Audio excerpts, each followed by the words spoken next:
Hi friends, welcome to my channel. இன்றைக்கி நம்ம சேனலில் என்ன வீடியோ பார்க்க போகிறோம் அப்படின்னா, ரொம்ப லேட் ஆகிடுச்சா, நைட் நேரத்தில் மார்னிங் என்ன செய்கிறதுன்னு யோசிச்சுட்டு இருந்த டைமில் சட்டுன்னு இது செஞ்சிடலாம்.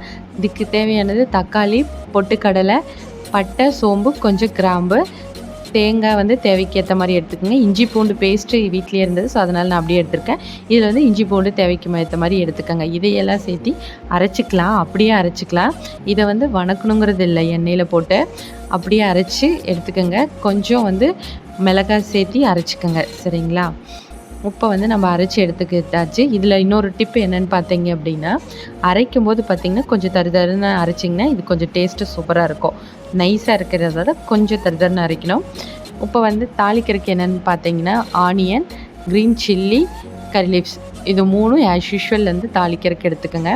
கொஞ்சம் ஆனியன் வந்து கிரேவிக்கு வந்து ஒரு ஆனியன் போடுற வேண்டிய இடத்துல 2 ஆனியன் போட்டிங்க அப்படின்னா டேஸ்ட்டாக இருக்கும். ஏன்னா நம்ம இதில் வந்து வெஜிடபிள்ஸ் எதுவும் யூஸ் பண்ண போகிறதில்ல. வெஜிடபிள்ஸ் மீன்ஸ் எதுவும் எக்ஸ்ட்ரா வந்து காய் வந்து நம்ம ஆட் பண்ணுற போகிறதில்ல. அதனால நம்ம ஆனியன் கொஞ்சம் ஆட் பண்ணிக்கலாம். உப்பு வந்து வானலியில் எண்ணெய் ஊற்றிட்டு கொஞ்சம் கடுகு போட்டுக்கோங்க. கடுகு நல்லா பொரிஞ்சு வரணும், பச்சையாக இருந்துடக்கூடாது. அது பொரிஞ்சு முடிச்ச எப்போவுமே க்ரீன் சில்லி தான் ஃபஸ்ட்டு போடணும்.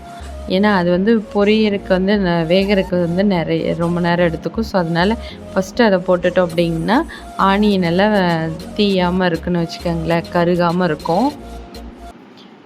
இப்போ ஆனியன் போட்டுட்டு நெக்ஸ்ட்டு வந்து கரி லீவ்ஸ் போட்டுக்கோங்க. நல்லா ஆனியன் வணங்கணும். வணங்கினவாட்டி கொஞ்சம் கரி லீவ்ஸ் போட்டுக்கோங்க.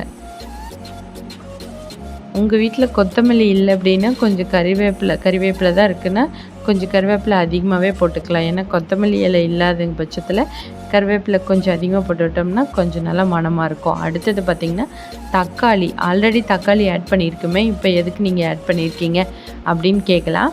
இது எக்ஸ்ட்ரா இன்னொரு தக்காளி போட்டோம் அப்படின்னா தான் அது ஒரு ஃப்ளேவராக வெந்து வரும்போது அது தனியாக வெந்திருக்குன்னு வச்சுக்கோங்களேன், அது கொஞ்சம் டேஸ்ட்டாக இருக்கும். தோசைக்கு வந்து ஒவ்வொரு தக்காளி வரும்போது அது கொஞ்சம் நல்லாயிருக்கும். ஒவ்வொருத்தருக்கு வந்து தக்காளிக்கு வந்து மென்று சாப்பிட்றது பிடிக்காது, ஒவ்வொருத்தருக்கு பிடிக்கும். ஸோ உங்களுக்கு வேணும் அப்படின்னா தக்காளி ஆட் பண்ணிக்கோங்க. தண்ணி வந்து தேவைக்கு ஏற்ற மாதிரி ஊற்றிக்கோங்க. இது வந்து சீக்கிரம் குயிக்காக செஞ்சிடலான்னு வச்சுக்கோங்களேன். பிகினர்ஸ்க்கு ரொம்ப ரொம்ப யூஸ்ஃபுல்லாக இருக்கும். ஒரு 10 மினிட்ஸ் வந்து மூடி வச்சு வேக விடுங்க. அடுத்து வந்து என்ன ஆட் பண்ணுங்கிறது சொல்கிறேன். தண்ணி வந்து கொஞ்சம் அதிகமாகவே ஆட் பண்ணிக்கலாம். என்ன ரீசன் பார்த்திங்கன்னா, நம்ம இதுக்கு வந்து பொட்டுக்கடலை ஆட் பண்ணியிருக்கோம். எப்படியா இருந்தாலும் கொதித்து வரும்போது கெட்டியாகும். இப்போ தேவைக்கு ஏற்ற மாதிரி சால்ட்டு, கொஞ்சம் மஞ்சத்தூள் ஆட் பண்ணிக்கோங்க. ரொம்ப மஞ்சத்தூள் ஆட் பண்ணிட வேண்டாம், லைட்டாக மஞ்சத்தூள் ஆட் பண்ணிக்கோங்க. நம்ம இந்த கலருக்கோசரம் மஞ்சத்தூள் ஆட் பண்ணுறோம்.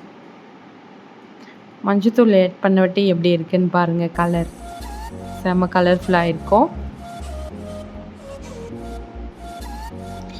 இப்போ நல்லா இப்போ கொதிச்சு வந்துடுச்சு. இன்னொன்று என்னென்னு பார்த்தீங்க அப்படின்னா, நம்ம வந்து உங்களுக்கு தக்காளி பிடிக்கல அப்படின்னா சின்ன சின்னதாக தேங்காய் இருக்குல்ல, தேங்காய் ரொம்ப முத்தின தேங்காய் இல்லாமல் இளந்தேங்காயை இப்படி அரிஞ்சு இந்த கிரேவி ஃபைனலாக கொத்தமல்லி இலை ஒரு பண்ணி நம்ம இப்போ சர்வ் பண்ணிக்கலாம். சூப்பரான தக்காளி கிரேவி ரெடி.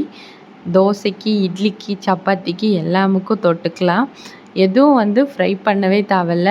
நம்ம போட்டு சீக்கிரமாக அரைச்சி நம்ம உடனே குயிக்காக செஞ்சு முடிச்சிடலாம்.